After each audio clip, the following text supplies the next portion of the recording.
નમસ્કાર દર્શક મિત્રો, એડી ન્યૂઝમાં આપનું હાર્દિક સ્વાગત છે। હું છું આપની સાથે આરડી વાઘેલા। જોઈએ આજના મહત્વના સમાચાર। સુરતમાં નવી સિવિલ હોસ્પિટલના તંત્રની લાલિયાવાડીનો વિડીયો સોશિયલ મીડિયા પર વાયરલ થયો।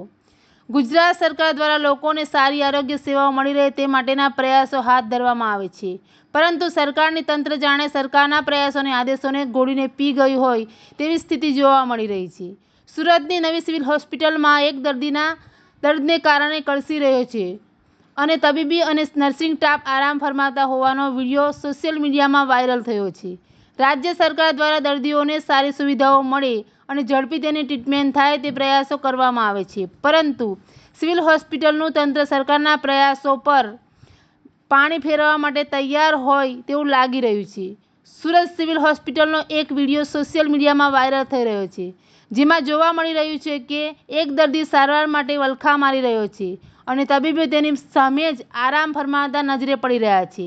કોઈ મોબાઈલમાં તો કોઈ મહેંદી મૂકવામાં વ્યસ્ત છે।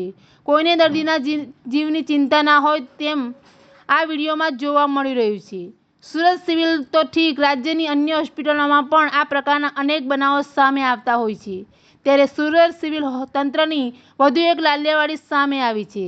વાયરલ થયેલા વિડીયોમાં સ્પષ્ટપણે જોવા મળે છે કે એક તરફ દર્દી તેના દર્દને કારણે કળસી રહ્યો છે, હોસ્પિટલમાં બેડ પર આળોટી રહ્યો છે અને સારવાર માટે વલખા મારી રહ્યો છે। આ પ્રકારની સ્થિતિમાં તેની ઝડપથી સારવાર કરવાને બદલે ડોક્ટરો અને નર્સિંગ સ્ટાફ આરામ ફરમાવી રહ્યા છે। એવું કહેવાય છે કે આ વાયરલ થયેલો વિડીયો રાત્રે 2 વાગ્યાના સમયે સિવિલ હોસ્પિટલના ઇમરજન્સી વોર્ડનો છે।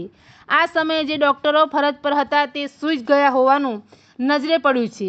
બીજી તરફ સિક્યુરિટીવાળાને બોલાવીને વિડીયો ડિલીટ કરવાના ખૂબ જ દબાણ કરવાનું હોવાનું પણ જાણવા મળ્યું છે। આ વિડીયોને એડી ન્યૂઝ પુષ્ટિ કરતું નથી।